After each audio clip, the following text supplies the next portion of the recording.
बैशाख मास पवित्र नृसिंह चतुर्दशी अवसर में रविवार दिन बड़गंडी स्थित मां माउसी मां मंदिर में जलाशय नीति निष्ठा श्रद्धा और भक्तिपूत भाव संपन्न हो जाइए। मंदिर पाख साहिर ब्राह्मण माने कूअरू पवित्र जल माठिया आनी मां नासिका पर्यंत जल पूर्ण करने मंदिर पूजक मान द्वारा जल को अभिमंत्रित कर मां पाखे लगी करते।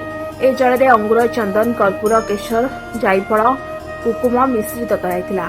परे ए जल आपे आपे अदृश्य हो जाइथिला।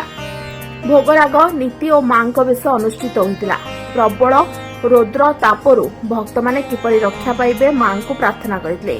कथित अछि मालिनी नदीर गंड बड़गंडी ठारे रहिथिला। एहा बड़दाण्ड को दुई भाग करथिला। सेतेबेले रथयात्रा रे 6टी रथ निर्माण हेउथिला। मां एकथा जानि पारि मालिनी नदी को शोषि देथिले। सेथिबाई मां को अर्ध शोषिणी बा अर्धास्तिनी कुहाଯାଏ।